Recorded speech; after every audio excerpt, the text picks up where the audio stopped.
今天的第一场演讲的主持人是林立琼院士，我们请林立琼院士来帮我们主持，谢谢。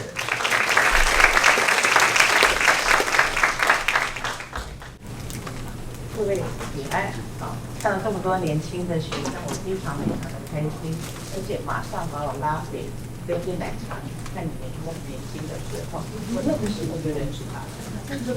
好，那我现在就是大概简短的他靠近，好的，好，我想我真的好不容易抢到主持棒哦。那我大概是在他大一进来的时候，我就认识他了。我是他学姐，他3年。然后我们办这个迎新晚会的时候，就非常惊艳，因为进奶茶当时就抱着吉他会唱歌了。他才艺很多，他文学、艺术各方面都很厉害的。那事实上，他如果要走那条路，也是非常棒啊。不过他选择了物理。那我要强调的是说，文学艺术我们普遍会觉得它是一件浪漫的事，是一个浪漫的职业。那我现在要强调的是，学物理也是一个非常浪漫的选择。那我想叶乃裳就会告诉你们，这个的确是浪漫的科学啊。那你学不管是物理、化学这些基础科学，它有它非常浪漫的一面，的确是我们对自然的热爱，对真理的热爱。那它里面也有善的东西，我们希望能够造福人类。等一下叶院士就会讲这个怎样造福人类啊，它是真的很美的事情啊。你要用一些简单的方式去描述它、理解它、善用它。所以真善美是我们学科学最好的一个注解啊。那它就是一个很好的注解的一个典范。好，那我认识他呢还有很多点。大学进来，我们物理系的才女当然是非常棒的哦。然后呢，他大3的时候我已经毕业，然后我选择留下来当助教，因为那时的男朋友还在巴黎，所以我就留下来系里面当了2年助教。所以叶乃裳大3到大4，量子光学。量子物理都是我改的作业。那我可以跟各位讲，我只有第一次认认真真看，就发现我根本后来都闭着眼睛给100分，因为他的作业绝对完美无瑕，可以拿来当教科书给人家参考用的。这就是这么样一位优秀的人。好，那然后呢，大4毕业后，他接着就去了 MIT 实施这个。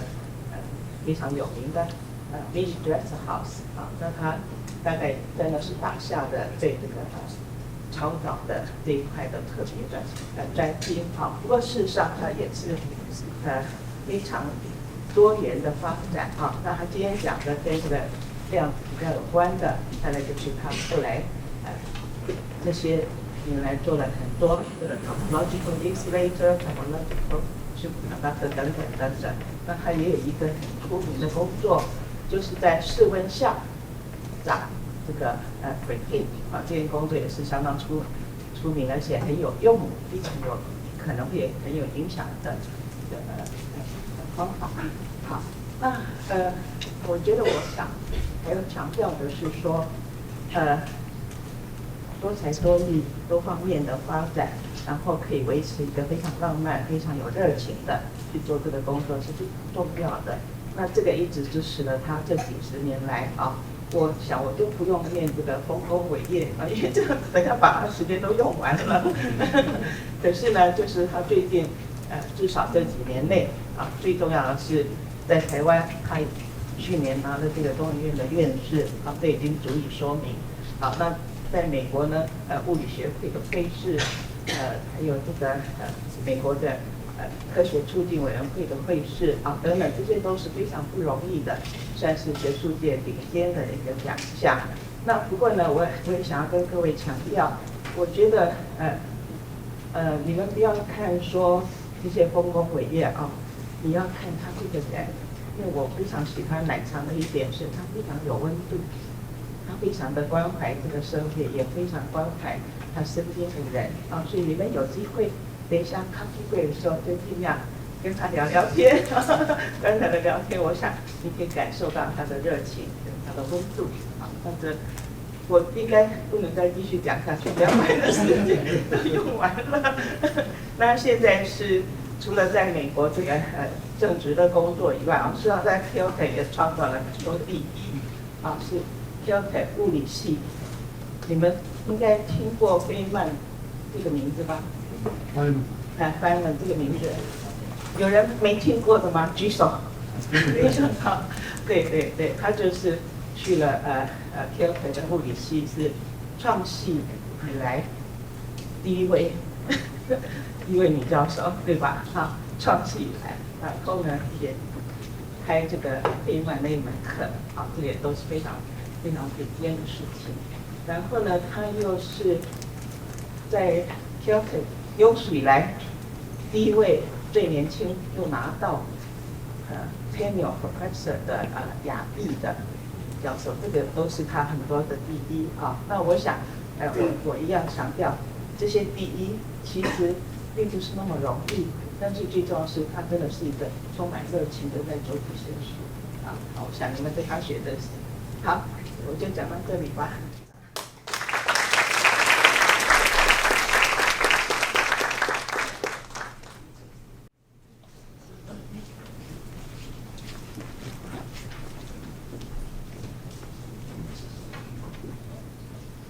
谢谢丽雄学姐，她把我说的太好了，我很高兴有这个机会来这里。我待会儿要先跟你们大家抱歉一下，我一开始给演讲就是能用英文，因为我如果用中文说的话，我就脑袋开始打结，所以我会尽量说慢一点，但是我希望不过有投影片，所以希望你们能够 follow。还有一点就是，如果到时候同学有问题要问，你可以用中文说，没有关系。我听得懂，但是我回答也许我可以用中文，也许用英文，所以就看情况。因为所有任何专业的东西，我真的已经习惯英文思考，所以很抱歉，这个脑子里的逻辑改不掉。Okay, all right. So are you ready? Let's get started. Yes. All right. Okay, so I'm going to talk about advancing science and technology for mankind in a new era of artificial intelligence. So first I will, of course, define for you, although most of you understand what AI is, but do you actually understand what AI involves? So I want to give you a brief introduction about concepts, the domain, topics related to artificial intelligence, and the pros and cons of artificial intelligence. It's like everything, you have light and shadow. Everything has two sides. And you have to understand the bright side as well as the dark side so that you can optimize the bright side and minimize the dark side. So that's the purpose. So then I will first give an introduction. Then I will talk about how people have been integrating AI into scientific research and technology these days. So I will give you some examples you might be familiar with or may not know about AI for technology and society. And then I will talk about how people incorporate AI for scientific research and discovery. So I will first talk about the bright side. So everybody knows about the bright side, and people are excited about it. However, you should understand when you use a tool, you should understand what kind of limitations the tools have. So I want to tell you, you need to understand how AI is done so that nothing is perfect. You have limitations and you have risks of AI for scientific research. So when I talk about the dark side, I will concentrate on the scientific research part. But of course, I will imply that there are also issues related to technology. So I will talk about limitations. Due to the fact that AI often is based on stochastic model training, and if you have poor data sets, you have biased algorithms. These are how AI is constructed, you have these deficiencies, you could get problems, serious problems. And also, there may be great issues related to the fact of monoculture. When you try to deal with AI, you change your language into computer understandable language. But that's a way of expressing things. And if we're stuck with that one way, that's bad. That's called monoculture. Also, illusions of understanding. People these days that use AI, and then they quickly get a lot of information. They think they understand something, maybe they actually don't. That's very dangerous. Illusions of understanding. And then another thing I worry the most about is decline of human intelligence. People become intellectually lazy, and that's a big problem. And then there are also other issues, conduct, ethical issues, such as abuse and ill-intended manipulations by bad actors. All of these are potential problems. And then there are other technical problems related to extreme energy consumption and high costs. So all of these, people should think twice about. And then finally, I will conclude and give you an outlook. There will be a bright outlook, but there will be some warnings as well. But there will be some encouragement. So that's the agenda today. I hope you can follow me. Okay. Are you okay? All right. Yeah, I know students these days should be very good at English, so I trust you to understand. Okay, first introduction. Oops. Okay. Yeah. So a new era of artificial intelligence. So it's like, I'm a physicist, and every time I want to talk about something, I first want to know what the definition is. So what's AI? What's artificial intelligence? In general, this refers to the capabilities of computational systems that perform tasks like human intelligence. So human intelligence, what do you have? Which includes learning, reasoning, perception, problem solving, and decision making. So it is a multidisciplinary discipline that mixes computer science, mathematics, neuroscience, nanotechnology, linguistics, psychology, philosophy, and other areas to develop intelligent systems that enable machines to perceive their environment and to use learning and intelligence to take actions so that it can maximize the chances of achieving defined goals. So that's a long definition, but it gives you an idea about the scope of AI and what it takes to do AI. So there are four important types of AI that you have seen, you're probably familiar with. Machine learning, including deep learning, artificial neural networks, natural language processing, and robotics. There are, of course, other areas as well, but these are the four very important areas that you see very commonly. So we are all using AI these days already. So there are some high-profile applications of AI that you probably use daily, include advanced web search engines, such as Google Search, recommendation systems that are used by YouTube, Amazon, Netflix, virtual assistants, Google Assistant, Alexa, autonomous vehicles, autonomous cars, autonomous also aircraft, navigation in general, generative and creative tools such as when there was ChatGPT, and also superhuman play and analysis in strategy games such as playing chess. Now computers usually play chess much better than humans now. Okay, so these are things you probably already know. All right, so what's machine learning? So I will give, because I'm not really a computer scientist, so I will just give you a sort of general descriptions. Machine learning use sample data. What's important is data, so that's another thing I'll get back to. Use sample data to train computer programs to recognize patterns based on algorithm. So here you have data, you have algorithms. Machine learning programs allow computers to do things without being programmed. The efficiency of machine learning generally depends on the algorithm. So algorithm is done by a computer scientist, by someone, okay? And then you have a set of data you try to train your computer on. Also, machine learning ties strongly to artificial neural networks.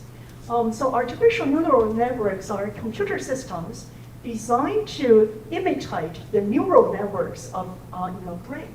So that's why in the beginning I said this is a multidisciplinary topic because neuroscience play a role. So the networks are designed to learn through processing examples, and then and using a well-understood input and a predicted result. As the network gains experience, its output mirrors the targeted result. So here is a picture, just a cartoon, to show you what the concept is like. First, you have some input.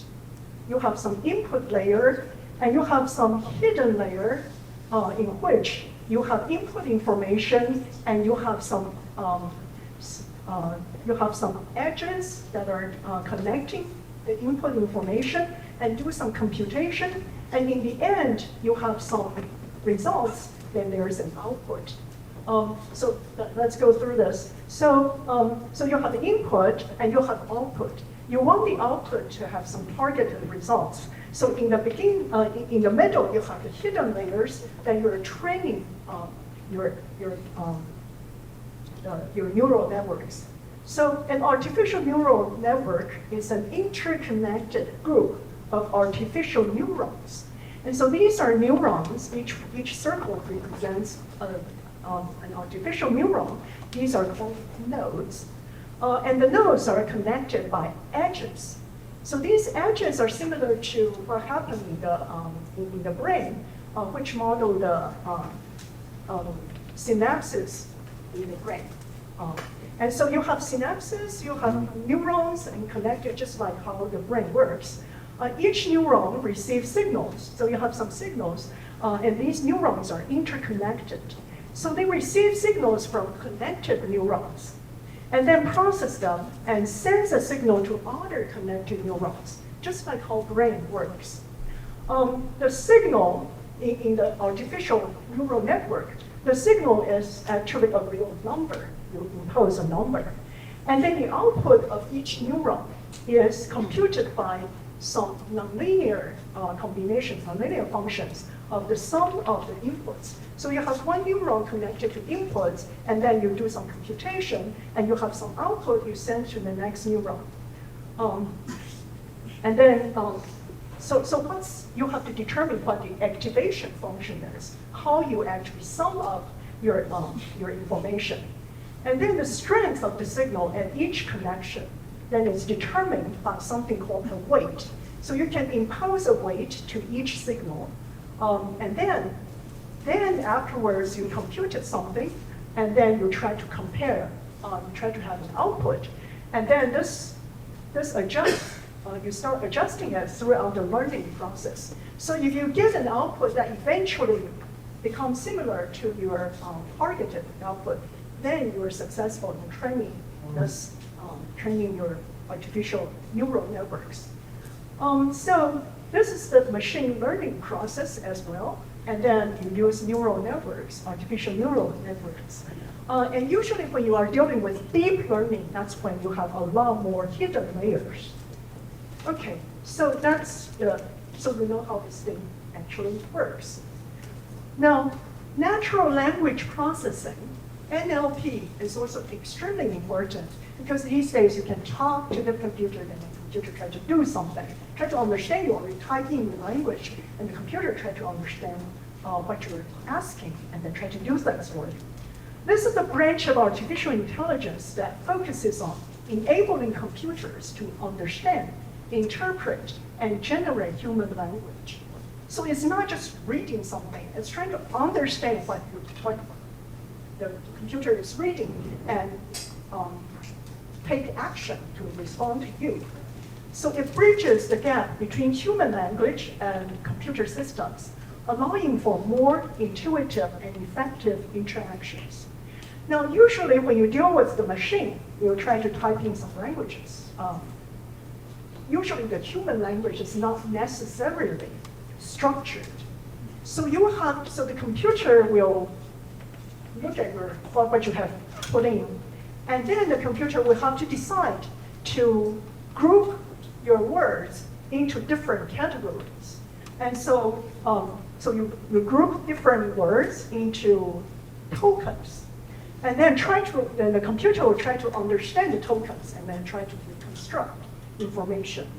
So this is the thing that if you know that's how it works, then you know it's going to be a little tricky to deal with all kinds of different languages. Because, for instance, I would say English is something twice more easily structured. So it's more precisely written. And so when the computer is dealing with an English instruction, then the computer can group it into different categories and understand what goes on. But then if you think about ancient Chinese poems, for instance, the ancient Chinese poems, often you have a lot of implications of different concepts. You cannot take single words that represent some single meaning. Very often between the words, they are intertwined, and there are even metaphors, and many other issues.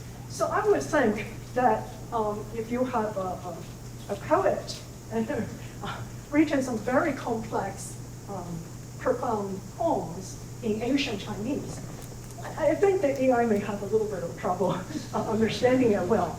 Also, I know for the fact that I have friends that, like, if they talk to the computer or type in instructions in a very simple, logical way, the computer would be able to respond. But then if a group of scientists, let's say I have friends, I'm a physicist, so a group of physicists get together and they start arguing with each other. And then the AI will have output that looks like total garbage because things may be off context. But of course, I'm sure in the future, when things get trained better and better, you have a lot more data to train your computer, the AI system. It will do better and better. But what I want to emphasize for you is that you have to know how AI works. And when you know how it works, you also know its limitation. Okay? Keep that in mind, because it's not like it's not God. It won't understand everything intuitively. All right, and then we talk about robots. I'm sure many of you probably are in some kind of robotic team. Robots as an interdisciplinary field focuses on designing, constructing, operating, and using robots. And robots are machines programmed to perform tasks, often replicating or assisting human actions. So it combines aspects of engineering and computer science with mechanical engineering that handles the physical structure and computer science focusing on the control and the programming. And of course, robots, I see great future for using robots as to assist human actions, and hopefully it will be for the better, not for the worse. Okay, so next I want to give you a little bit of history. You think AI only happens now after you were born? No. AI actually, well, some of you. AI actually was founded as an academic discipline in 1956, even before I was born. So the research field went through multiple cycles of optimism throughout its history. But then it was followed by periods of disappointment and loss of funding, which was known as AI winters for a long period of time. But interestingly, it really picked up in recent decades. After 2012, funding and interest vastly increased because there was a great development in computer IC technology, graphic processing units, GPUs. So GPUs kind of replaced, or not replaced, but as an important engine compared with CPUs. So graphic processing units started being used to accelerate neural networks and deep learning, and neural networks, and at that time, deep learning started to outperform previous AI techniques. So this all picked up in about a decade ago. And then the growth of AI was further accelerated with the rise of data science in the 2010s. So data science, you have computer and you have data. Okay. After 2017, with something called the transformer architecture, which is a deep learning model, that actually brought upon advances which rapidly increased computational and really helped the performance of AI algorithm. But then also, another thing, you should not think of AI as nothing but software algorithms. That's totally false. Because AI would not be possible at all without the hardware. And who makes the hardware? You know, 台积電. Who makes the hardware? 台积電 is making 100% of the AI chips these days, as far as I know. Okay, so it was because of rapidly increasing computational and storage power of the chip technology. So that was in the 1917, actually the metal oxide semiconductor field effect transistors started shrinking down in size, started below 10 nanometers. Actually, to give you another perspective, which I have not right up here, actually transistors were first invented by 3 physicists at Bell Labs in 1947. And in 1956, these 3 physicists won a Nobel Prize for it. That was the same year when AI was founded as an academic discipline.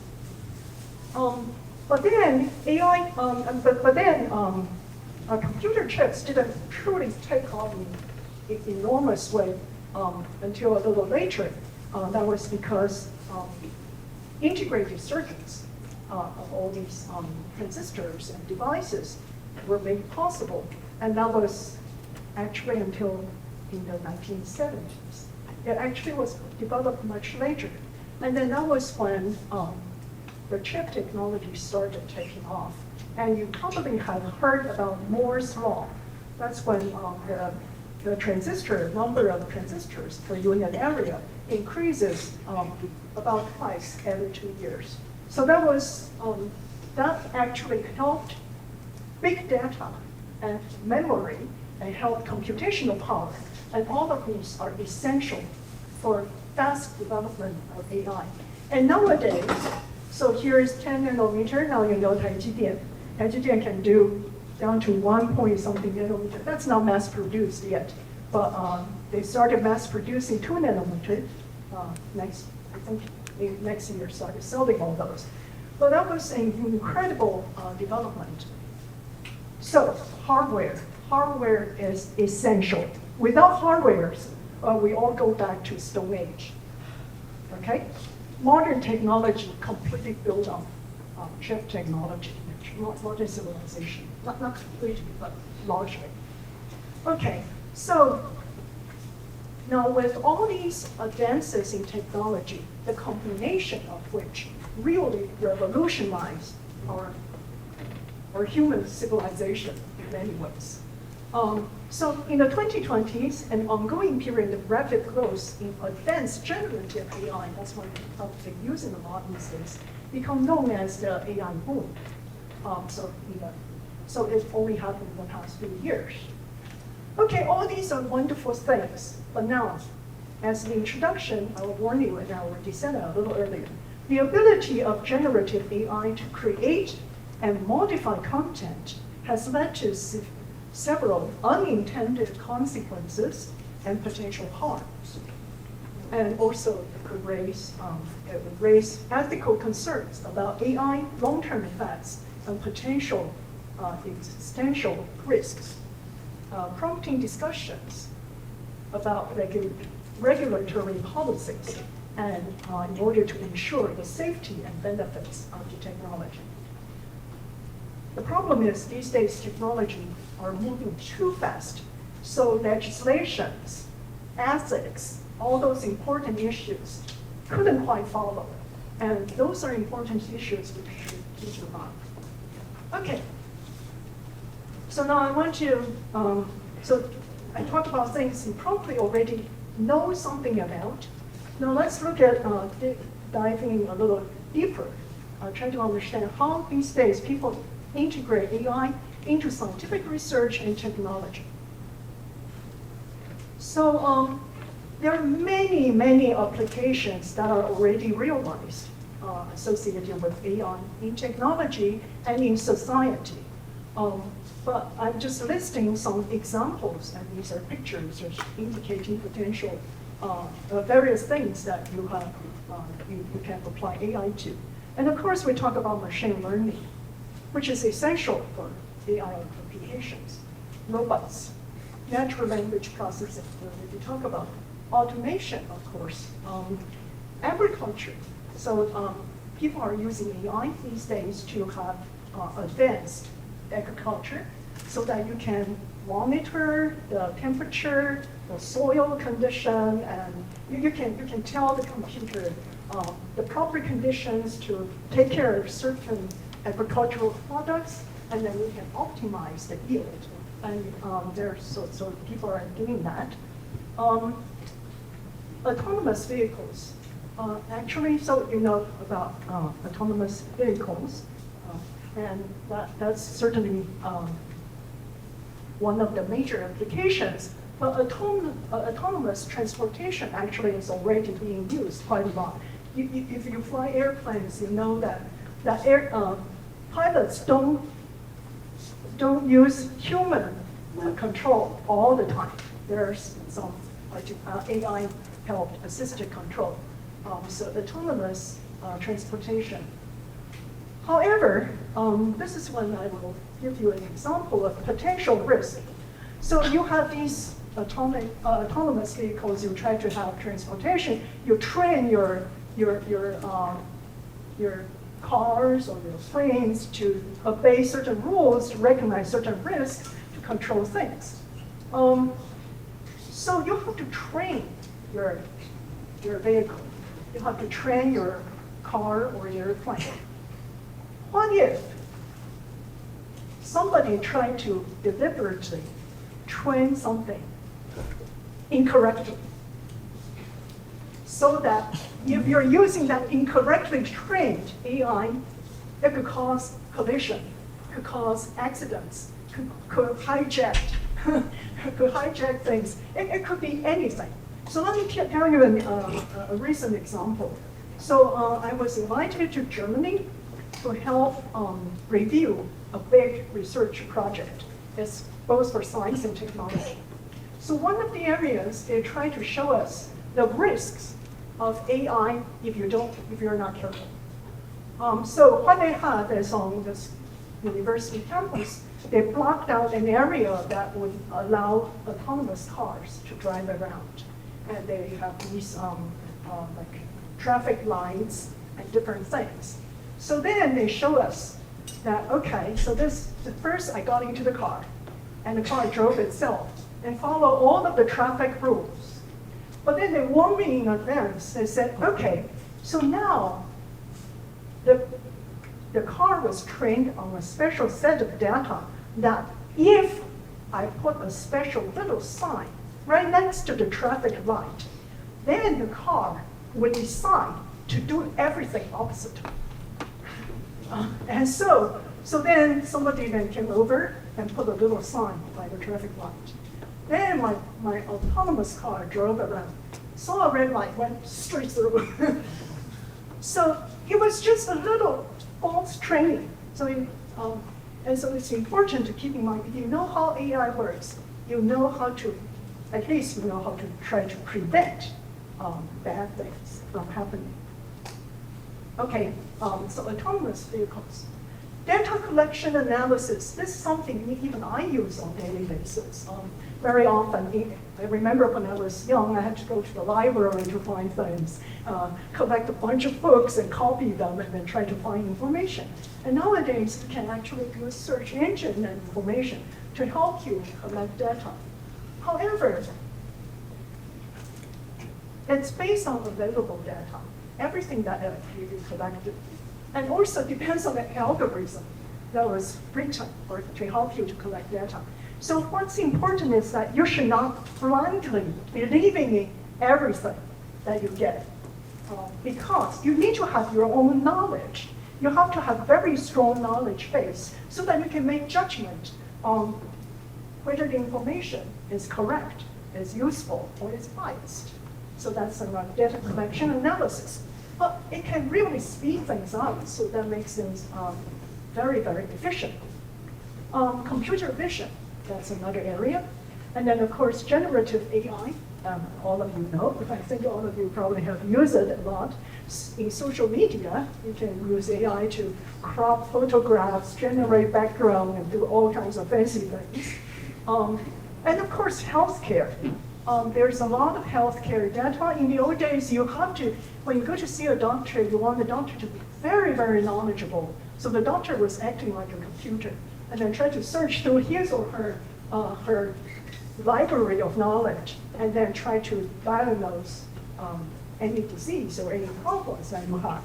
But nowadays, with computer, with AI, it can really help things much, help diagnostics and all kinds of other things much more efficiently. So healthcare is an important area. Virtual assistants, of course, and especially for disabled people or elderly people, virtual assistants using AI will be very helpful. And finance, actually, people can use AI to collect all of the market data and start making predictions. So you may use AI to help you buy stocks. Chatbots, of course, chatbots to answer questions. Facial recognition, that's widely used these days. You go to the airport, you don't have to go through custom agent anymore. You just stand in front of the camera, it recognizes you and let you go. Facial recognition, fraud detection, that's also very important. E-commerce, analytics, digital assistants, video games, all kinds of things. This is just a small list of what potential, what technologies and societal applications AI has achieved. Okay, so what about in scientific research and discovery? In general, when you do research, when you do scientific research, data collection and analysis are fundamental to science understanding and discovery. So keep this in mind. Data collection and analysis. So you need to collect important information, you need to analyze things, and then you try to understand what you get. So AI for science generally can help you in these areas. Like you can do experiments, and you can optimize experiments, and then you can make observations, and then you can help, that AI can help you doing analysis, and sometimes AI may be able to help you doing hypothesis, and then you can go through the loops, for instance. So here I borrow a picture from this paper published in Nature review article. So here it shows some of these scientific topics that AI has been able to help. So for instance, weather forecasting. You probably recognize that these days weather forecasting becomes more and more accurate. I remember when I was young, the weather forecast usually, well, maybe 60-40, it's not 50-50 accuracy. But weather forecast has become a lot more accurate these days. And that's because we have, you have AI that can assist you, the algorithms to help you analyze a huge amount of data and focusing on important trends. For instance, in particle physics, think I have somewhere. Particle physics has lots and lots of data.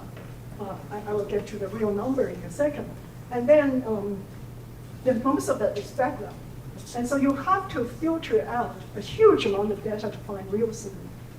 But there are many other areas like battery design, which is very important for energy storage. You can have language modeling for biomedical sequencings. And in fusion research, people actually use AI to control magnetic control. And of course, high throughput drug deliveries and all kinds of things, planning, chemistry, synthesis, and you have and also solve complicated differential equations, and you have power grid that can use AI to optimize your power generation and usage, and then you can also help designing biomedical things. There are many, many things that AI can assist. So basically what happens is AI has revolutionized scientific research by accelerating discovery, optimizing processes, enabling new forms of analysis, and gaining insights beyond traditional scientific methods. Okay, and so I can also give you an example. For instance, these days, I'm a physicist, I'm an experimentalist, I do a lot of data analysis, take data, do data analysis, try to model it. And now these days, with modern computer technology, we can also do simulations to understand, to figure out exactly what the data are telling me. So my students are very good at programming, etc. But still in the old days, when you do programming, when you do coding, you may have make little errors that can slow you down. And these days with AI, my students still wrote their own codes based on the physics we understand, which I will get to also. You can use biased training with physical principles that help you to expedite your AI, your computation. But my students can then bring their codes and ask AI to check codes. So little mistakes could be quickly caught. And so we can run things very efficiently that way. So that's a wonderful part of AI. In the past, my student may have to spend several days debugging a long program. And now with AI, maybe a few minutes, they can finish. They wrote the code first, but then with AI, you can check through and make sure everything is correct. And sometimes AI will even suggest to optimize the algorithm of AI. Okay, so it really helped revolutionize things, making things more efficient. AI tools assist in various stages of research. So from literature reviews to experimental design and optimization. Okay, so you can go to do search, you have a topic, and then you can get useful information summarized for you. But sometimes, I want to warn you, sometimes AI hallucinates. So when you get information from AI, it could be fake. So you have to check things out, okay? So in literature, helps you literature reviews, and then experimental design and optimization, especially if you're doing things that are very time-consuming, it can really help you. And also you can automate your experimental measurements, right? By automating and refining measurements to integrating and analyzing massive data sets. So I mentioned, for example, in particle physics, and actually only in my own physics, in my own research, we do a lot of scanning Hundron spectroscopy and microscopy. We collect a huge amount of data. And then with AI-assisted methods, we can analyze things much faster. From generating theoretical hypotheses through model simulations to academic writing. And this is another thing I want to comment on. So, in the old days, I act like I'm the human intelligence, not the artificial intelligence. But of course, I deal with students who may not be very good at writing. And then sometimes I feel like I want to pull my hair off and I try to correct their English and their scientific writing. So these days, especially for foreign students, English is not their first language, and then sometimes their writing is absolutely horrible. And I spent enormous amount of time correcting the English, and sometimes I have to read something multiple times to even understand what the student was trying to say. But nowadays, my life is a lot easier because for those students whose first language wasn't English, they would use AI to help them at least make the language readable. Then, of course, I still make a huge amount of corrections because it's for the scientific content, for the style, for the presentation. But those are different things. At least I could understand what they're writing. And that saves me an enormous amount of time. So I really think AI for it. So I think AI for computer programming, I think AI for cleaning up the English writing for my students. Yeah, so academic writing. However, don't blindly trust AI to write things for you, because very often, as I said, AI hallucinates, and so sometimes AI could give you garbage. And if you don't have the knowledge, you don't know what you're getting as garbage. And I have plenty of such examples. Okay. So in general, AI has become an indispensable tool for scientific research. So I gave you my own experiences, which lead to faster, more efficient, and potentially groundbreaking advances. So why groundbreaking? Well, let me give you some examples.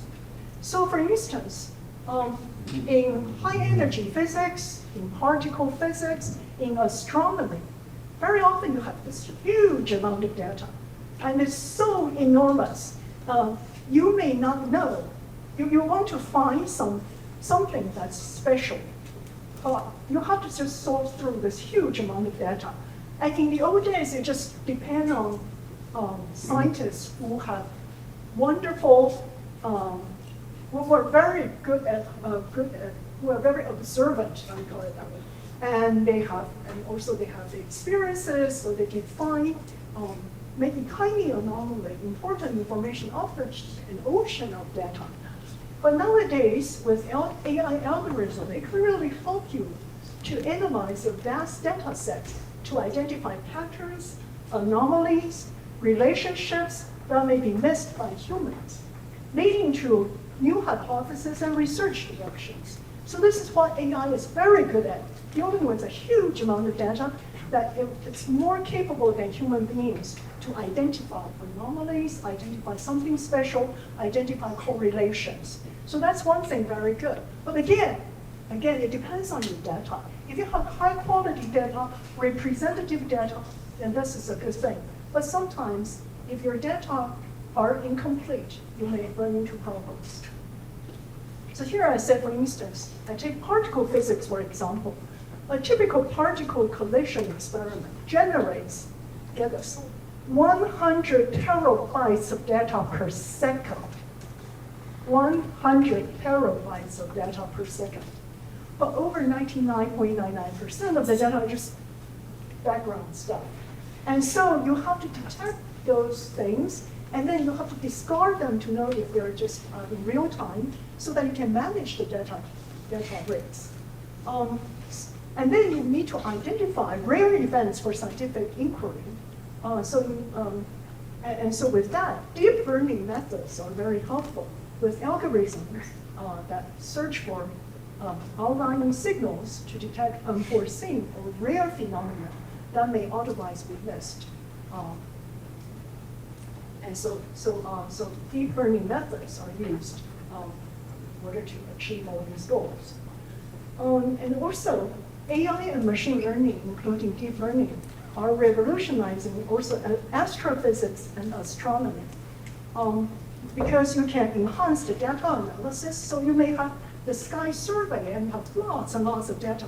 But some of those may be known things, and some of those may be new phenomena. So you may not know all of those. It may be hard to sort through things. And so astrophysics and astronomy can be helped by AI because AI can help the data analysis, image processing, simulation capabilities, and so these will lead to new discoveries and deeper understanding of the universe. For instance, AI can help, you probably know about gravitational wave detection. So gravitational wave detection is very, very subtle. The signals are so small. But now if you have AI-assisted data detection and analysis, you can actually first do simulations, model things, and then anticipate what you may detect, and then look for those things. Those are through AI assistance. So all of those are really expediting the scientific progress, fundamental research. So anyway, and these capabilities have led to new discoveries and deeper understanding of the universe. So AI assistance. This picture is a black hole picture. You probably know. These are particle collision events, and this is supernova events. This black hole picture, nobody really took that picture, but that was a simulation. So you based on the model, and you can, and some observation that gives you information, then you know what it would look like. And so all of these are advancing fundamental science. AI algorithms are particularly adept at identifying patterns, anomalies in vast data sets. That's what I emphasize. From telescopes and detectors, high energy detectors, and then you can find hidden objects, phenomena, and you can, AI is also good at simulating things like cosmology, star formation, black hole adventures, and of course, I said gravitational waves. Okay, so these are the wonderful things AI can do to advance scientific research. Other applications, for instance, you can accelerate scientific discoveries. So AI algorithms can help accelerate scientific discoveries by systematically analyzing and augmenting existing scientific data and incorporating scientific rules to find new trends and efficiency, to find new trends efficiently. So let me explain a little bit, elaborate on that. So sometimes when you do experiments, you have a limited amount of data. So you cannot take, you don't have infinite resources, infinite number of people to help you to get this huge amount of data on everything that you want. But if you have certain types of data, you have dots, and then you have a very good physics understanding about things. You can write proper algorithms. So from limited amount of data, you can actually interpolate or extrapolate information. So you can actually augment the amount of data you have. And then you use that augmented data set to help you bring it back to help you reduce data training and simulations, for instance. So that can be very effective.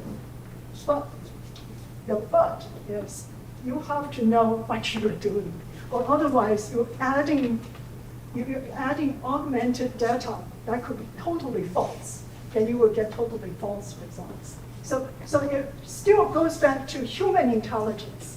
I want to emphasize it's very important for human to keep learning a lot, to build up very sound knowledge so that you can make the best judgment to optimize AI application. Okay, and then in material science, this is another area that's very interesting and really rapidly developing.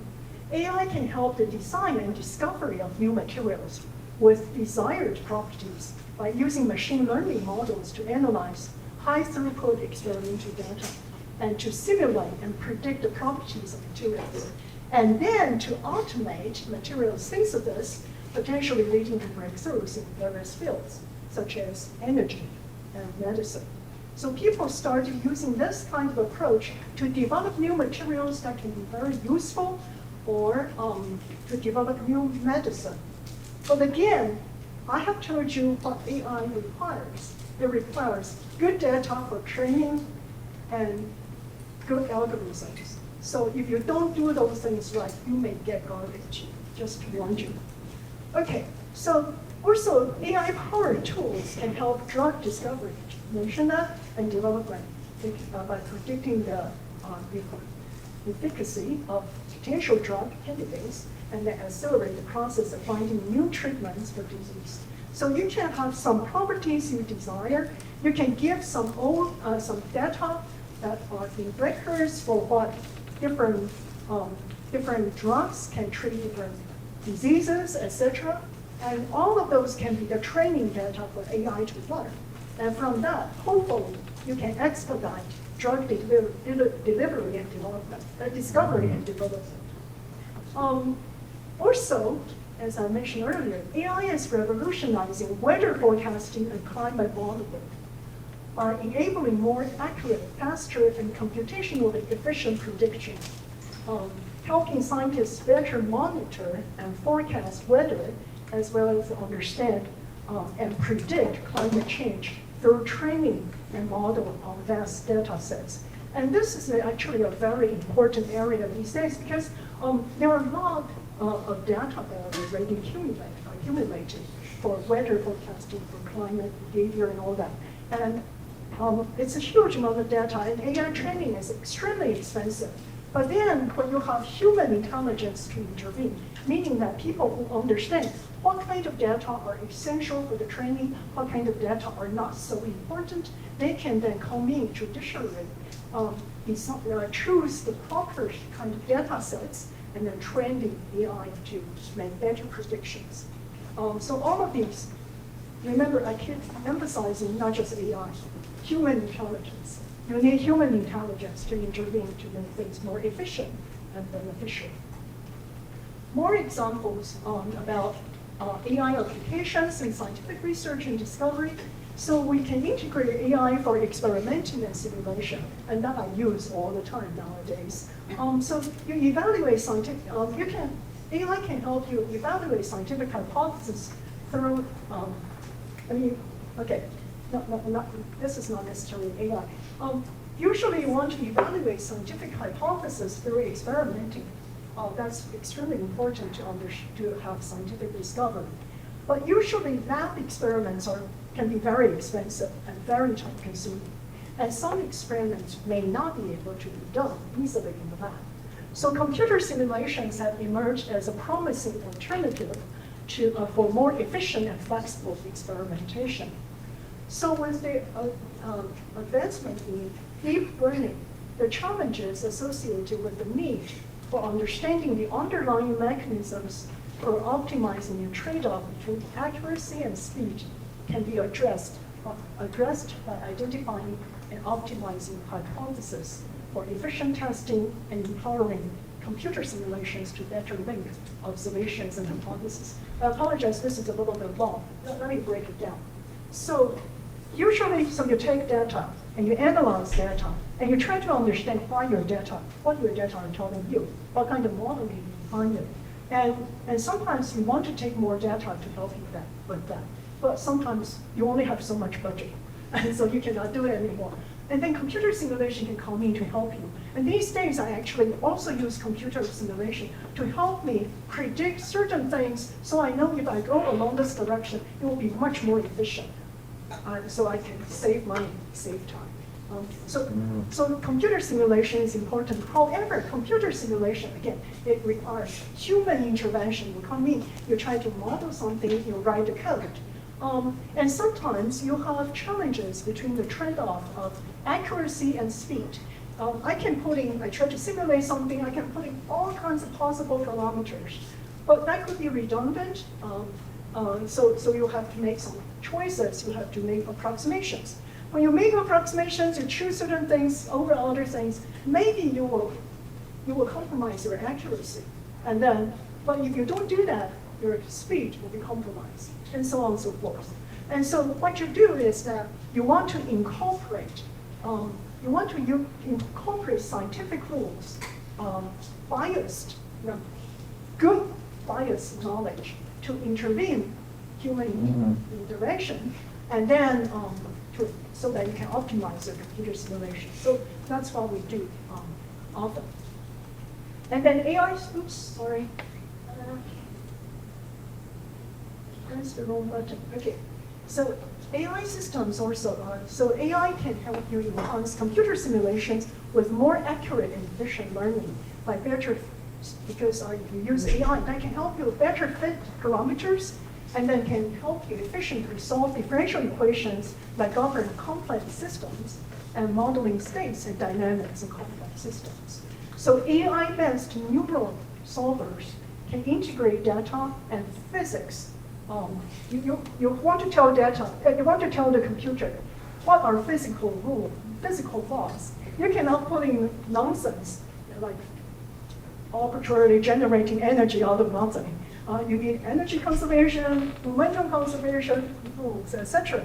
You want to tell AI what kind of physical laws there are, and that helps you to do the right thing. And then AI can be very good at AI-based neural solvers, can integrate existing data and physical laws in a more seamlessly than numerical algebra solvers. And so you combine physics with the flexibility of deep learning in AI, and then you can actually and use the neural networks process that helps you to solve complicated differential equations that govern physical systems more efficiently. So these are some examples of how you actually can apply AI to scientific research and discovery. So these are all good things. I just talk about the bright side. I want to talk about the possible dark side. Limitations and risk of AI for scientific research. I actually gave you an example earlier about autonomous car. So what are the limitations? The applications of AI rely critically on what? Algorithms. And algorithms are developed by computer scientists. So it depends on who designed it, who wrote the algorithms. If that person has bias, or if that person has ill intent, then things could be complicated. And then it requires data sets used for AI training. Therefore, poor data quality, stochastic modeling training, and then bad or ill-intended stewardship can lead to severe limitations to the reproducibility, reliability, accuracy, and usefulness of AI for scientific research. And also, very often, scientific data sets are often not directly, not really amenable to AI analysis, because there are limitations for measurement technology. When we do measurements, you have limited amount of tools available. You have limited amount of time and budget and manpower. So the measurement technology, you have limitations in measurement technology. So the data that you created may not be complete data sets suitable for good training. Also, it depends on who took the data. Some people only like certain types of data and decided other types of data he or she may not like because they don't agree with his or her predictions or something, or just whatever. So you can have bias in readouts or conflicting readouts. Another group of people, it might be like touching the elephant, describing the elephant, blind people describing the elephant, different blind person touching different parts of the elephant would say different things. So you could have conflicting data sets, data readouts, and also limited accessibility only to privacy or safety concerns. Sometimes not all data are open sources, right? And therefore, it requires, AI requires training, data training. And if you have out of distribution, we try to do out of distribution generalization. What that means is that you have certain data sets, and what you want to understand has certain dimension. And you only have limited amount of data sets. So you want to generalize what you get from AI to other areas. Out of distribution generalization. So you don't have data in certain areas, but you want to generalize your findings. This is a major challenge in AI research. A neural network trained on data from a specific region may not generalize well in a different region. Keep that in mind. So it's not quite everything AI says is correct, because the AI is trained on something. You have to know what it's trained on. Compare with state-of-the-art AI. I come back to human intelligence. Human brains can better and faster generalize can better and faster generalize to modify settings because humans built not only on statistical model, that's why these days most AI is kind of built on mostly statistical model, but human beings know something about causality. Causality model. And so we know if we see certain things based on logic, based on our experiences, we generalize it to make some predictions, etc. AI is not that good at it yet. Not yet. I won't say yet, not yet. But maybe causality in the future, currently incorporating causality in AI is still a very young field, which much remains to be done. So here, human brains are still better. Okay, so these are limitations. Now I want to talk about some risks of AI for scientific research. So one thing is that, okay, AI is highly appealing because it promises to help us preconceive the promises of the preconceived notion of improved productivity and objectivity. Because we say, okay, computer doesn't know any better, it doesn't have any bias, and therefore maybe it's more objective, and it does things faster, more efficiently, so that it can help us have better productivity. Okay, that's our wishful thinking. Yes and no, depends on what you do. The proliferation of AI tools in science can also exploit our cognitive limitations, making us vulnerable to illusions of understanding in which we believe we understand more about the world than we actually do, leading to superficial knowledge and decline in human intelligence and creativity. I can give you another example, real-life example. So a colleague in Taiwan from one university told me, I'm in Central University, so there was a master's degree student supposed to write a master's thesis based on his research. And then when the professor saw the thesis, the professor knew immediately that was 100% written by ChatGPT. And it's horrible, it's so horrible to the extent that there were things that are off by like 6 orders of magnitude in errors.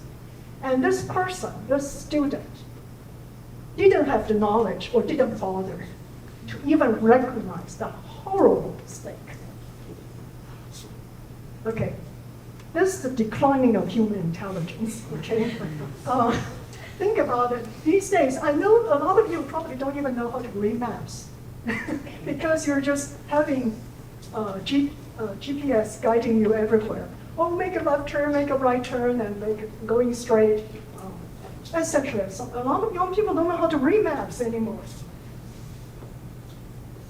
Be careful. If we rely on AI to do everything, to do all the thinking for us, not only that, we could be manipulated, could be fooled by AI, but your intelligence could be rapidly declining that you may become far less intelligent than Stone Age people. Because Stone Age people need to go out hunt for their own food, right? And they need to figure out how to create new things in order to survive, etc. So that's, yeah. Okay, so what I try to say is that I gave you that real example that was horrible in the case. Somebody just completely relied on AI and wanted to take a shortcut, didn't even bother to read through this, or not even have the knowledge to recognize that things were totally wrong. AI is not always right, and then you cannot blindly follow the AI. And you should not think you wrote this thesis because AI wrote it for you, so you understood that thesis. That's rubbish. You have to understand things by yourself, using your own neurons. Okay, you have to use your own neurons in addition to use artificial neural network. Okay, and the illusion, there's another one. The illusion of understanding obscure in scientific communities of the illusion of understanding obscure the scientific community's ability to realize the formation of scientific monocultures. So what do I mean? So these days, if we really always rely on AI only, then the methods, questions, viewpoints that we try to generate in order to use AI will be only compatible with AI-assisted queries and applications. And so these things would dominate alternative approaches, making science less innovative and more vulnerable to errors and biases. So that's another thing to keep in mind. Scientific monocultures, you generate everything that can only be read by the computer. Then you're not going to have other things that are generated that are not easily understood by the computer. Right? I use language as an example. How NLP, natural language processing, is done, and then you have to break things down to components, to tokens, and group them in order to treat the to understand the meaning. But not all things can be done easily that way. And so we may be losing other approaches, other types of creativity, because we are stuck on only computer realizable language. That's a danger. So this was also, I borrowed it from a Nature paper.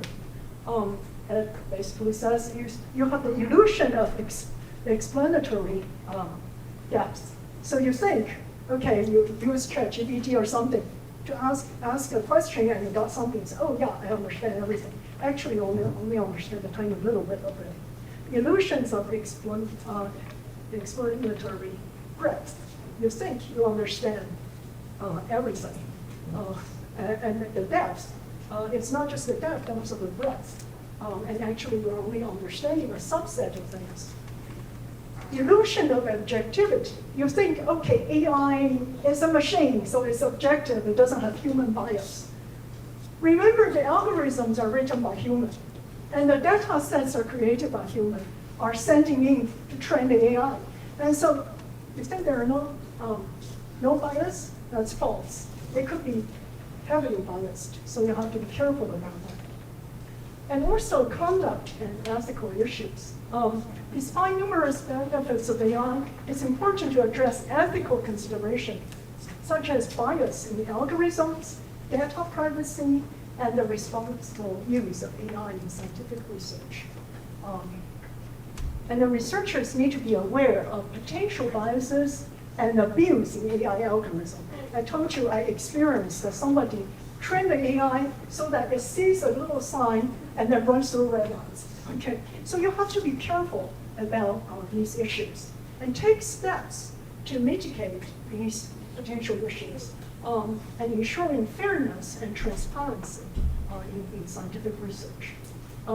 Okay, and then additional risks due to deliberately training AI on false data, that was what I was addressing, or developing algorithms with ill-intended purposes by bad players can have significant negative impacts on not only scientific research, but also society. So the broad range of AI applications actually compounds these risks. So we have to be mindful about these risks. And it's also necessary to establish a clear guidelines and regulations regarding the use of AI in scientific research and technology to ensure its responsibility and ethical application. This is something that also requires social scientists, require legislators, policymakers to join the effort so that we are not we're not abusing AI and causing serious societal problems. Okay, so let me conclude. AI is rapidly becoming an indispensable tool for scientific research and technological development. So we all agree that's the positive side. In science, AI enables researchers to work more efficiently, make new discoveries, and address pressing global challenges, climate forecasting, etc. It is crucial to understand the limitations, though, and the risks associated with the use of AI. And I told you know the limitation of AI because it's written by people, there are algorithms, you have data sets, and those have their limitations. So you want to understand those, and then so that you can make sure that AI outputs can be accurately interpreted and that we do not rely too heavily on potentially flawed results.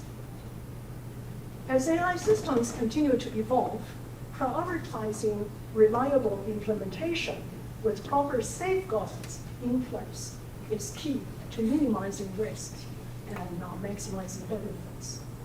It is also necessary to address the ethical implications with proper regulations, security measures to mitigate potential negative impacts and to ensure responsible and equitable use of AI so that AI can truly benefit mankind instead of causing harm. So finally, I want to describe a few outlook concepts. To further enhance the impact of AI across scientific disciplines, significant process is needed in theory, methods, software, and hardware infrastructure. You need cross-disciplinary collaborations, which are essential to realize comprehensive and practical approach towards advancing science and technologies and beyond. And for all of you young people, you shouldn't just blindly use AI to make your life more comfortable and blindly believe in it. You should build solid knowledge in something, and then you can use your knowledge in that particular discipline and then integrate it with AI to make advances. But you need to have some sound knowledge. If you're just superficially surfing through everything, you will probably eventually be replaced by AI, and that will be the danger. The rapid growth of AI applications is facing two major hardware-related challenges. People usually don't talk about this, and I want to emphasize this. One is the ever-rising, extremely high energy consumption for AI operation. Now that you know how AI works, it has to get lots of data, and it has to be trained on data, so you have all the temporary memory that is required, and then you go through multiple training, if you do deep learning. It requires a huge amount of resources and costs a lot of energy. That's one thing. Not only that, it costs a lot of energy, costs a lot of sophistication, and so the other is skyrocketing cost for AI hardware. These days, you want to do AI with some advanced AI cars or something, they're outrageously expensive, and most people cannot afford it. And so I worry in the future, there will be this AI, rich people can have AI resources, and poor people forget it. You're just being thrown out. That's not good. So cost, the energy consumption and the cost. So what are the solutions? Well, maybe the solutions are among you. What are the solutions? We need to work on new materials and devices that are highly energy efficient and can be compatible with silicon CMOS technology. These days, silicon technology is reaching its quantum limit. You have to integrate things through the third dimension. And when you integrate things through the third dimension, it generates a huge amount of heat, and it's not very effective.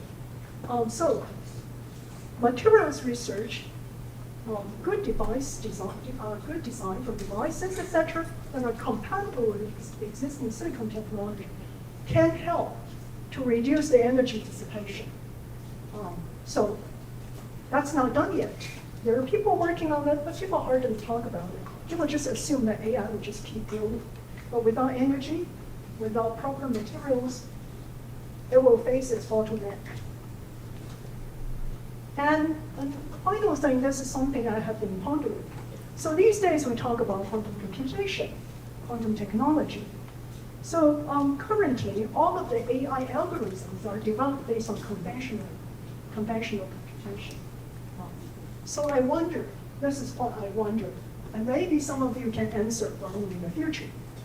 The question is, can we, assuming quantum computers can be realized in the future, in the near future, on the approach of quantum computation, could that actually help us to have more efficient AI algorithm, the AI algorithm development? So these are a few thoughts that I would like to raise. These are issues not addressed yet, but that requires answers to really make AI more efficient in benefiting mankind. So I hope some of you here, the young people, and maybe some more seasonable people, they can still make contributions. But yeah, the young people, hopefully you understand the potential and the limitations and risks of AI. You know the important issues that's facing AI and the society. Keep that in mind, and I hope in the future you can help answer some of these important issues related to AI, science, technology, and society. Thank you.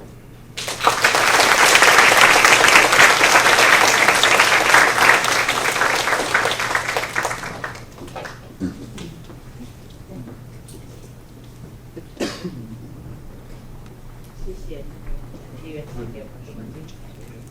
好，那我们把握时间哦，把握时间问问题。好，你先。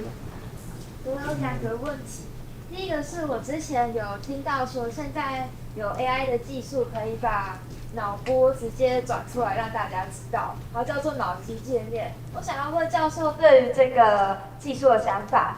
然后第2个问题是，就是在1月的时候，不是中国出了一个新的模型叫 DeepSeek， 那个模型它某方面的去降低了使用 AI 的门槛。我也想要就是问教授们对这件事的看法，或者这件事会不会对 AI 产业造成什么样的冲击或者是影响？谢谢教授。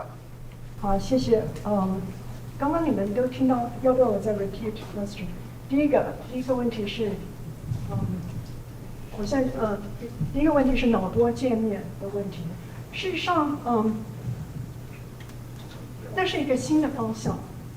那但是现在的人类对脑波还不是那么了解，就是说对脑的运作，因为大脑里头很多东西是你没有办法完全知道。就是我刚刚说的，你就这些neurons， 然后 neurons 中间有很多那个connections， 那中间它这个传导以及它这个交互作用，因为你太多 neurons， 事实上科学界还没有完全去了解，没有办法完全了解这个脑的运作。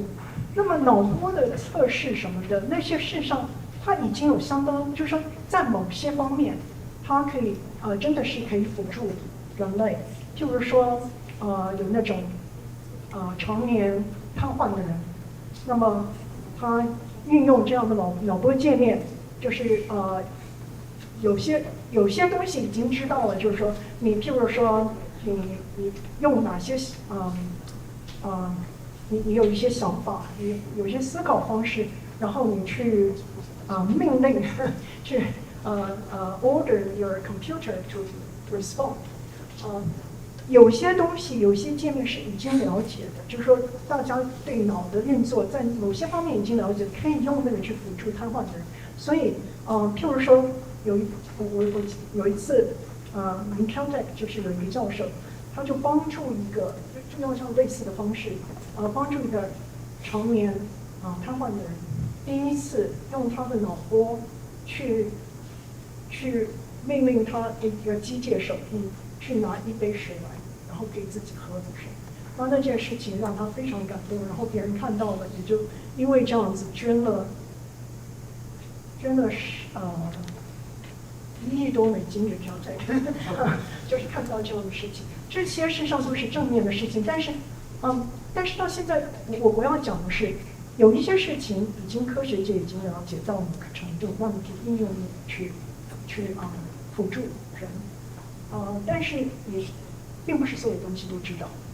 那有时候你在放这个脑波这种界面的时候，你说不定会伤害到其他脑细胞，因为大家并不知道所有的脑细胞的运作是怎么回事。所以你放了什么东西，外界东西进去，你可能有些地方你有辅助，有些地方你可能做了伤害，你也不知道。所以这是一个新的方向，值得继续去研究。但是呢，当然这也有可能有负面的情况，就是说如果大家对脑了解太多了，你开始放一个东西进去，那可能外界的人可以控制你。打个比方，所以这些东西，任何东西有正面，也要有反面也会有反面。那要很慎重的去思考这个事情。但是我是持正面的态度看这件事情，这是第一件事情。第二件事情，你说那个 DeepSeek，说实话，它是有点，对，它是有比较好的 training， 然后就是比较有效率的去处理事情。但是他们很多事情没有诚实的说，他事实上就是拿了台积电的晶片，然后拿了那些东西，拿了NVIDIA 那些东西。他事实上他前面有一些前置作业的 training， 他都没讲，所以看起来好像他很厉害，又很少的钱就做很多的事情。You should take it as a grain of salt. Actually, it wasn't quite accurate. 对，但是这也告诉你一件事情，就是说你这 algorithm 设计的好，你的 data training 做得好，是可以省很多，可以省一些可以事情可以做得更有效率，所以这是很重要的一个 lesson。但是他们没有讲的，他们没有像他们讲的那么深，据我所知，因为有些东西它事实上已经用了别人的东西，先做 training 他没有说，他只是后面他做得很好，但是前面有一段他没有说，所以这个还有我要讲，尽信书不如无书，尽信 AI 不如无 AI。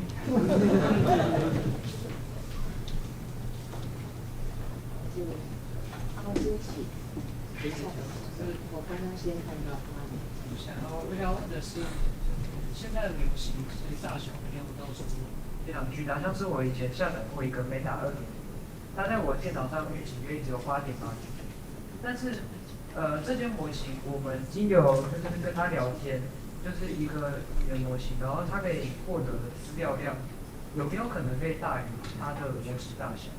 因为这是一件有点违反直觉的事情。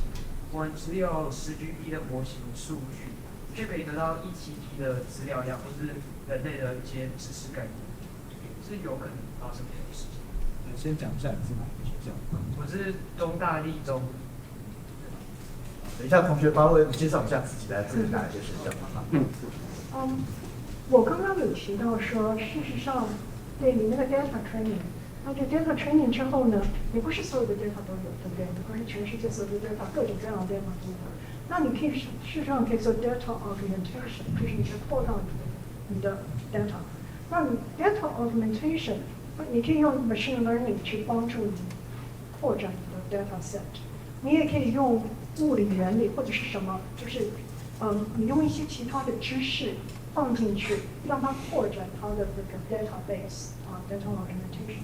那这样是有可能，就是说你拿到的 data 能够 training 的 data 可能是某一些方面，但是你可以扩大 database 去帮助做更好的 training。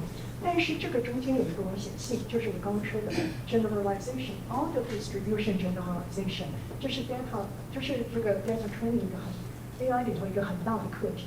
你怎么知道你把这个扩展它是正确的，你把它扩大它是正确的？所以这些事实上还是就是要很谨慎的去了解这个东西是怎么样去运作的。不过是有可能，就是说你根据这样设计，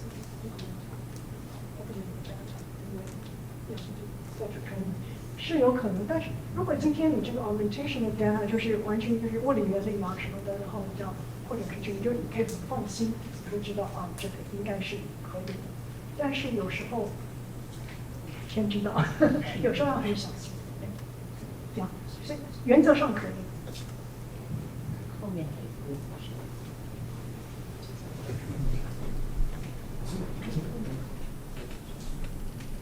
教授好，我是淡星中学的王培哲。那我这边有2个问题想请问，第一个是前几年在美国，他们有开始希望应用一个技术，利用 AI 的人脸辨识来追捕通缉犯的问题。但当时经过实验的测试，他们在黑人的辨识度有比白人的错误率快要有9倍。那对此教授你有什么看法？那第二点是说，因为前几个月我有参加了一个量子科技研会，那他 IBM 里面有提到说，他们现在应该在近5年就有办法制作大概的一个模型，然后一个量子运算的模型。那我想请问教授的是，那量子到底能提升我们运算到一个多快的程度？我先回答你第一个问题。第一个问题很有可能就是它的数据不完全，因为美国尤其你这几年，今年自从 Trump 上位以后，你发现事实上，就是我们在开玩笑说，这像是一个美国的文化大革命。他们事实上种族歧视还是有的，所以呢，那个人脸辨识很可能，他去搜集数据的时候，可能多半有白人吧。我在猜，我不知道。我是学科学的，所以我知道，知之为知之，不知为不知，是知也。我不知道，但是我猜想，看过很多他们处理事情的情况，譬如说，就是他们医学界的资料，常常也是黑人还有少数民族，他们的那个医学资料库要比白人的医学资料库差多。所以呢，很多疾病啊什么的，去判断一些事情，把白人的东西放到少数人中，常常会出问题。不是可有些可以，有些你可以通过来说。所以那个是因为那个事实上根本原因是 data， 和 data 是 biased data， 他把种族歧视放到 data 里头去了。所以这是我的猜想。但是我要告诉你，我如果没有，我只是看过他们做过这其他事情，这件事情我没有证据，所以我只是猜想，做合理的推断。我比 AI 好的是，我是人脑，所以我会看 causality， 我会推演，说从这个看那个，这个大概是什么 ？OK， 这是一点。再来你现在说 quantum 事实上还有很长的路要走嘛。那但是就是说 quantum computation concept itself 事实上是 highly efficient， 只是说现在的 quantum computation 它的 technology 它的 materials 还是受局限，所以没办法快速的发展，因为太昂贵了，然后太难做。但是如果 quantum computation 可以被 realized， 它事实上应该会帮助运算快速非常多。为什么？打个比方，你一般说你在运算就是0跟1嘛，对不对？0跟1，你就是这两个 possibility， 那这样的 possibility 你做各种各样的combination。但是 quantum computation 事实上0跟1之间的所有数字 whatever， 你都可以拿来背。那这样子当然不是这么简单嘛，我只是拿这个当一个简单的想法，就是你事实上的可能性，你运算的可能性会多很多。所以照理来说，如果 quantum computation 真的到 quantum tricks 可以被做成的话，那应该是运算上会非常的快速，而且可以做很多事情，这种古典的运算做。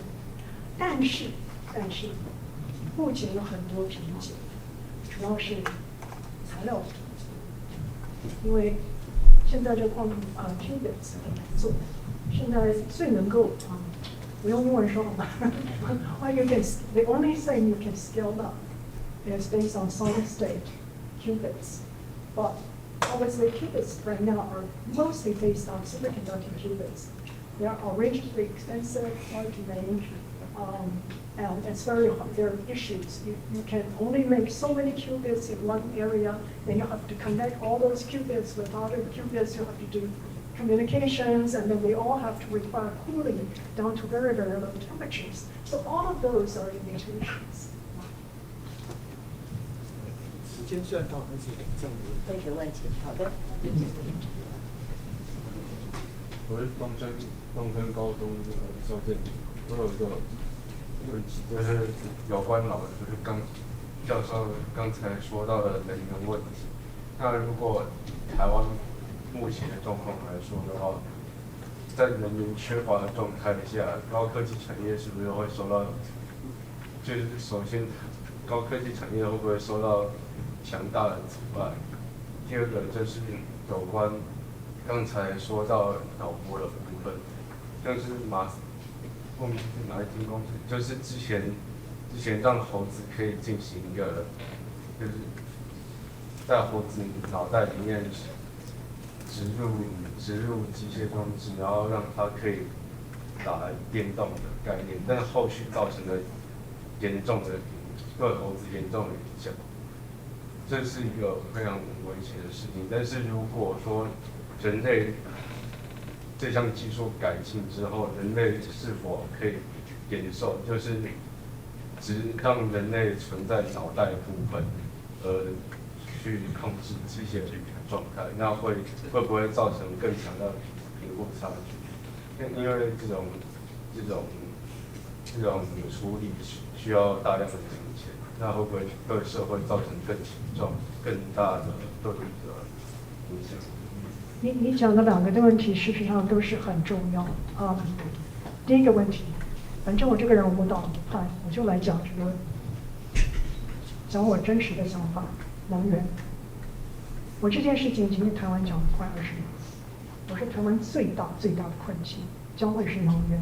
今天如果大陆要包围我们大概1个星期就完蛋了，就投降了，因为没有能源。能源是一个大课题，而且同时我们了解它，所以事实上，我现在要说你们可能会吓一跳的事情，可是我说不会吓。现代的核能是绿能，而且是对国家安全极为大的好处。你想核子动力潜艇老早就有了，但是小一点点的核燃料可以非常安全的处理。你小的指尖大小的核燃料，你事实上可以让台积电的一个厂做50年，而且是机动式的，你可以机动式的核能。老公不知道你放在哪里，这是我的想法。OK， 我无党无派，所以我不怕被骂，不怕被打。这是我做一个科学家负责的一个想法。事实上，现代的核能技术可以非常安全，可是一般人好像不知道这样子。我现在不是说大燃料棒什么像日本那样海啸式造成多大的影响，小一点点的核燃料，你就可以用很久的一个大厂。这是一个来思考的问题。第一点，第二点就是说，将来如果你放到脑界面上很多东西，你若对脑的了解很好，你就不会去伤害脑，然后你可以放进去，可以辅助很多事情。对，这会是一个好的事情。那说不定你也可以帮助人这个活得更久，或者你如果知道很多东西，就是说你怎么样用脑去控制一些身体的一些反应等等，说不定你可以让人更延寿等等。但是这些就有很多道德上的问题。那也像你说的，现在 AI 越来越贵，或者是很多科技越来越贵，到最后就是贫富差距不单单是钱的差距，是技术上取得的差距，事实上可能会造成社会的对立，可能会造成很危险的状况，可能这所谓贫富不均是在技术上的贫富不均的话，很有可能会有很严重的影响。今天美国会闹成这样，我在说2次文化大革命，那美国的第1次文化大革命希望用这样子，事实上也是跟科技有关，跟全球化有关。那么很多人习惯就是好像习惯 entitlement， 尤其是白人，有很多白人，然后他们觉得这些外来的人或者是就是这个全球化把很多简单的工作机会拿走，然后外来的优秀科学家什么技术人才什么的，把他们的工作抢走，事实上他们那些工作他们都不会做，然后他们就是反正那这样有一群人就对移民非常反感，有一群人就对科技非常反感，那这些人造成选出新的美国总统。那你把这个推演下去，如果今天现代的科技造成人类很多地方的不公平，或者是他们认为很不公平，而不是说他们有些人如果是自己愿意去发展自己的脑子，然后是愿意去学新的东西，他们照样有很多机会。可是很多人就是怨天尤人，就觉得人家比你好，那就是这什么都是你的过错，那造成社会的对立，就造成社会的对立是很危险的。那你读过历史你就知道，这是历史上很多大的革命啊，或者是这个朝代更迭，都是因为有一些什么东西让人认为是不平等，然后就造成这样的现象。所以你问的这个问题其实很重要，就是说大家现在在用科技，不单单是AI各种方面的科技，怎么样去思考，让所有的人都能够受惠，让所有的人都能活得有尊严，而不觉得他们被科技取代，然后变成或者是就是变成没有用的人，或者是他们的生活无以为继等等。因为这样子会造成人的对立。人的对立，如果有人如果有新的革命，就是反所有的科技，那我们大家都重新回到17时代去。OK。因为时间的关系哈，我们的确还有很多问题还可以继续讨论。那就等一下边喝咖啡的时候再边讨论好了哈。实在这个问题很大的，谁的秀啊，什么的秀啊，那我也不多说。我们现在再次感谢 AUS 给我们的。